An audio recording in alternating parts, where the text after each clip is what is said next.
All right, diving in today, folks. We're going deep, deep into the world of Tai Chi Chi Kung. Really fascinating stuff and surprisingly relevant, even in our kind of crazy modern world. It is pretty amazing how these ancient practices, really stand the test of time. Yeah, totally. And we've got a great guide for this journey, Dr. Yang Ming's book, The Essence of Tai Chi Chi Kung, Health and Martial Arts, published back in 1990, but still so much wisdom packed in there. Oh, absolutely. Dr. Yang is the real deal. I Yeah. mean, his background, White Crane, Yang-style Tai Chi, Qigong, and then founding the YMA Yang's Martial Arts Academy in Boston in '82, he's dedicated his life to this. No doubt. And for our listeners, we know you're busy. You want the core insights without getting bogged down, right? Right. So that's our mission here. We're extracting those key principles, those aha moments that give you a true understanding of Tai Chi Qigong, what it's all about. And one thing that struck me right away in the foreword was how Qigong is really gaining traction in the West. It's not just some fringe thing anymore. Yeah, it's really interesting to see. I mean, you've got doctors, everyday people, they're realizing it's a legitimate path to better health, to well-being. It makes you think maybe these ancient practitioners were onto something, you know? For sure. And the preface, it really gets to the heart of what makes Tai Chi Chi Kung unique. We often hear about Tai Chi Chuan being great for health, which it is. But this book, it emphasizes that Tai Chi Tung, it's all about improving how our internal energy, that Qi, actually flows. And that's the key, it suggests, to not just staying healthy, but also healing when we're sick. Powerful stuff.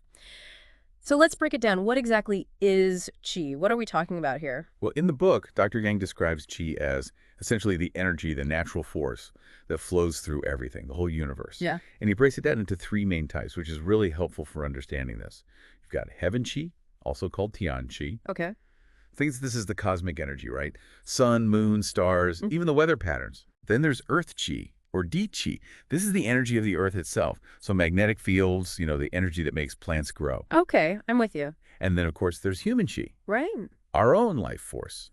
And the fascinating part is how all three of these are constantly interacting. Like a delicate dance. Exactly. Our human chi is influenced by both heaven and earth chi. And the book suggests that understanding these cycles, how they all work together, that's the key to a long, healthy life. You're in tune with the natural rhythms of the universe. I love that. So we're part of this larger energetic system. Now, we often hear the term kung fu used in this context. How does that fit in? We have Tai Chi Chuan, Qi Kung. What's the So connection? yeah, that's a good point. It can be a bit confusing. The book explains that Kung Fu, at its root, it simply means any kind of training, any discipline or study that takes, serious time, energy, and patience to master. Mhm. So when we talk about Qi Kong, the Kung part signifies that it's a specific practice, a discipline focused on working with Qi. It's the skill developed through that consistent effort. Gotcha. So Qi Kung is the dedicated practice of cultivating and working with Qi. And there's also mention of the three powers. How does that relate to all this? Yeah, the three powers. In Chinese, it's San Ser. It's another way of understanding this interconnectedness we're talking about. So you have heaven, earth, and man. And the idea is that our human chi, it's not separate from heaven chi and earth chi. We're constantly exchanging energy, being shaped by these larger forces. Like we are literally children of the earth, under the heavens. I love that visual. We are so connected. It's amazing. Now let's talk history. Where did Qi Kung come from? What are its origins? Well, the book traces it way back, even before the Han Dynasty in China. So we're talking before 206 BC. Wow, that's ancient. Super ancient. And there are hints, even in the I Ching, that's the Book of Changes, one of the oldest Chinese texts. There are references to these ideas of natural energies and how to work with them. Interesting. So the seeds were planted early on. What happened during the Han Dynasty? That was a pretty significant period, right? Huge period. So from 206 BC to 502 AB, Okay. and during that time you had Buddhism coming in from India, bringing with it meditation practices and different Qigong techniques. Makes sense. And at the same time, you had Taoism, which is a native Chinese philosophy, also really gaining prominence. And Taoism is all about living in harmony with nature, with the Tao. And it incorporates a lot of principles related to Qi. Right. So you have this fascinating mix of these traditions coming together. A powerful combination. What about after the Han Dynasty? How did things evolve? Well, from the Liang dynasty to the end of the Qing dynasty, so that's 502 to 1911 AD, you see a lot of important developments. For example, the Shaolin Temple, famous for its martial arts, right? Of course. They played a huge role in developing specific Qigong practices, like The muscle tendon changing classic and the marrow brain washing Mhm. classic. These are like high-level techniques that are said to transform the body and mind. And beyond the Shaolin Temple, various styles of Qigong started emerging, all focused on different things, some for health, some for healing specific illnesses, some for martial arts. It became more diverse, integrated into life in different ways. So it wasn't just for monks in a temple, it was becoming more widely practiced. Exactly. And what about modern times? How has Qigong changed in the, 20th and 21st centuries? Well, the book points out that after 1911, things started to open up a lot, especially to the West. You had documents and teachings that were once secret, kept within families or specific lineages. They started to be published, shared more widely. Interesting. This led to more research, more people trying to understand these ancient practices from a modern perspective. So it went from being kind of hidden to something much more accessible. I see. So less secretive, more out in the open. That's cool. Now, Dr. Yang talks about different categories of Qigong. How can we understand these? The main distinction he makes is between Wei Dan and Nai Dan. Wei Dan translates to external elixir, and Nai Dan is internal elixir. It's like two different approaches to working with qi. External versus internal. That sounds pretty fundamental. What are the differences? So Wei Dan, the external approach, it focuses more on the physical body, Okay. using physical movements, postures, breathing exercises, often coordinated with those movements, sometimes even herbs or massage. Anything external to stimulate the flow of qi in the limbs and throughout the body. All right, so working from the outside in, essentially. And Nidan, the internal approach, I'm guessing that goes deeper, working directly with the body's energy. Exactly. It's about cultivating and refining the qi within. It's often seen as a more advanced practice. Mm. Traditionally, it was kept very secret because of its power. And the book breaks Nidan down into four main categories. Okay, I'm interested. What are those?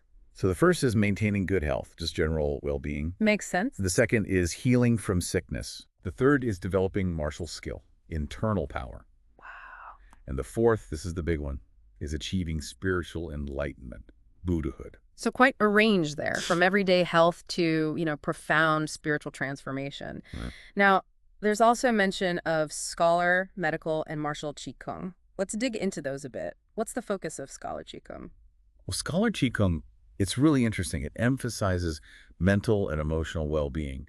The idea being that our thoughts, our feelings, they have a huge impact on our physical health. Absolutely. If our mind is out of whack, our body's going to be out of whack. For sure. So scholar Qigong uses things like meditation, mindfulness practices to help regulate the mind, calm the emotions. It's all about achieving inner peace to promote overall health. Makes sense. A calm mind, a healthy body. So what about medical Qigong? How does it approach healing? Medical Qigong is all about using qi to heal. Ugh. It's based on that ancient Chinese understanding of how qi flows in the body, through the meridian system. And over centuries, they developed specific exercises, movements, even visualizations to address imbalances in this flow and treat all sorts of health problems. Some medical Qigong forms even incorporate animal movements. Really? Yeah, inspired by how animals move and their natural healing abilities. Fascinating. The core principle here is that any disruption in the smooth flow of qi, that's the beginning of illness, it can eventually lead to organ damage. I see. So medical Qigong is about restoring that balance, getting the energy flowing properly again. Precisely. And then, of course, we have martial Qigong. That sounds pretty badass. Focused on fighting, right? Oh, yeah. Martial Qigong is all about power, strength, agility, maximizing fighting ability. Cool. It's closely connected to the Shaolin Temple, to that muscle tendon changing classic we talked about. Right. It's about directing your qi, focusing it to strengthen your muscles, tendons, bones, making them able to generate serious force. And there's a distinction made between external martial styles, which are more focused on physical techniques and muscular strength. More way down, right? Gotcha. And internal styles, which emphasize cultivating internal energy, more neidan. Oh, okay. That makes sense. Like a Bruce Lee versus a more mystical kind of martial artist. Yeah, exactly. And the book even mentions this idea of energy dispersion or saneng. It says that if you just rely on external strength without cultivating your internal energy, you can actually end up weaker. You're dispersing your power instead of focusing it. Interesting. So it's about more than just brute force. It's about harnessing that internal energy. Exactly. Now, we also have religious Qigong. What's the goal there? Religious Qigong takes it to a whole other level. We're talking spiritual enlightenment, Buddhahood, immortality. Yeah. The focus shifts from the physical to the spiritual. It's about purifying your spirit, or Shen, through advanced practices like marrow brain washing Qigong. This is considered the highest level, where you're trying to transcend the limits of the body, connect with something greater. So it's a journey inward towards a deeper understanding of yourself and the universe. Exactly. Now, the book also gives a brief history of Tai Chi Chuan. How does that famous martial art relate to all this Qigong stuff? Well, the book makes it clear that Qigong came first. All those ideas about Qi, those different practices, they were already around before Tai Chi Chuan as we know it came about. Interesting. The most common story is that Tai Chi Chuan was created by this legendary figure, Chang Sanfeng, back in the Song Dynasty. So around 960 to 1279 AD. Okay. And it's hard to say for sure if that's completely accurate, but there are historical records that point to him. And over the centuries, different styles of Tai Chi evolved from those original teachings, like Yang style, Qian style, Wu style, Sun style. So Tai Chi Chuan, the graceful movements, it's essentially built on those ancient Qigong foundations. Precisely. That's a cool connection. Now, let's delve a bit deeper into the theory behind all this.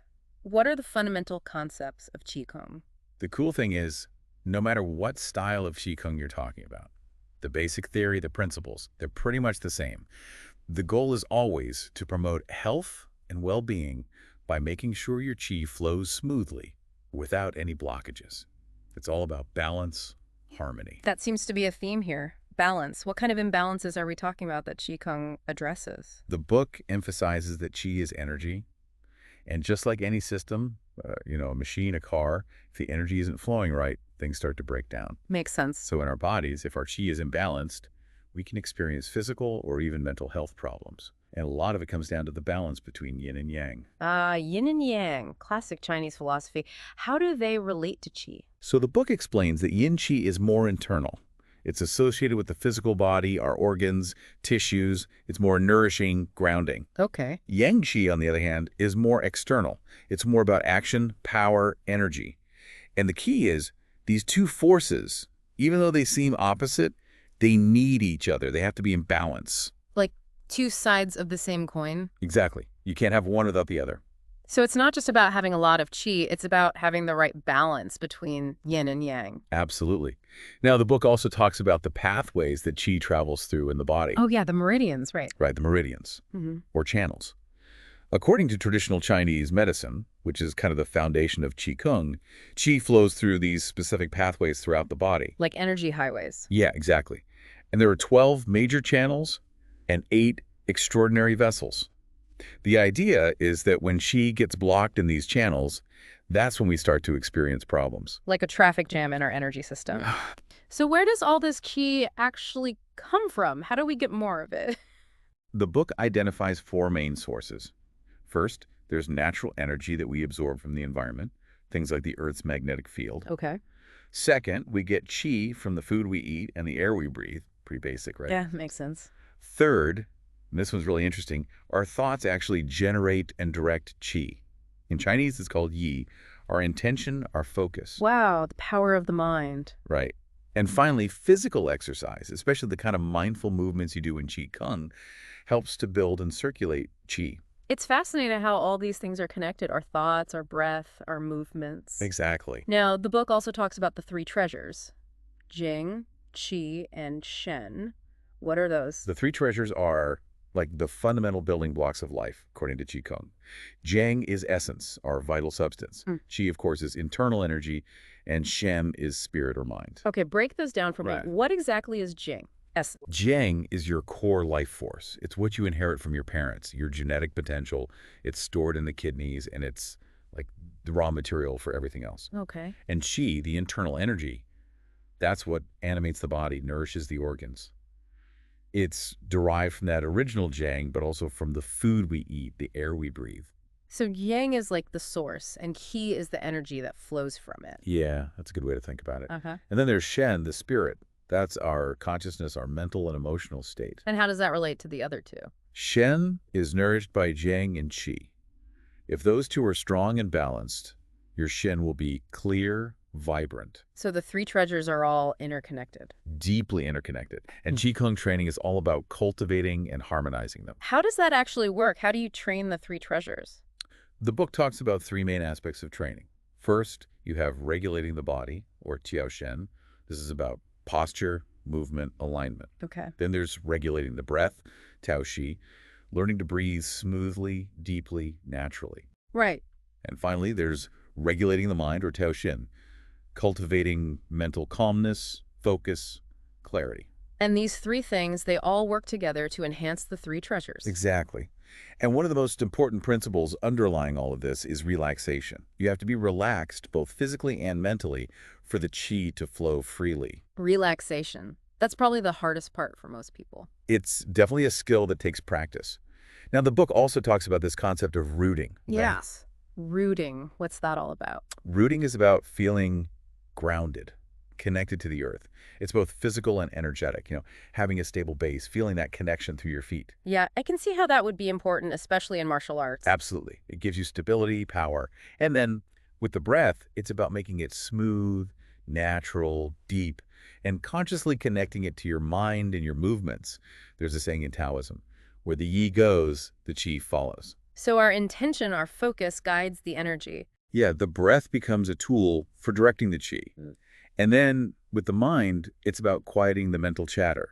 All those thoughts that are constantly swirling around. Easier said than done for sure. Definitely takes practice. But the idea is that when the mind is calm, the qi can flow more freely, and we can direct it more effectively. So this deep dive into the essence of Tai Chi Chi Kung, it's given us a real glimpse into this ancient practice. We've talked about the history, the different categories, the theory behind it, and those key principles of training. Yes, and what's important to understand is that this is really just the surface. There's so much more to explore. Dr. Yang's book is incredibly detailed. This is just like the tip of the iceberg. A great foundation, though. And as we wrap up, I want to leave our listeners with this. Qigong is all about this deep connection between mind, body, and energy. So what if you started incorporating some of these ideas into your everyday life? Pay attention to your breath. Try some mindful movements. Find moments of stillness. How might that affect your health, your well-being? It's certainly a fascinating path to explore. Absolutely. And remember, the journey of 1,000 miles begins with a single step. Beautifully said. Thanks for joining us on this deep dive. Until next time. It was a pleasure being here.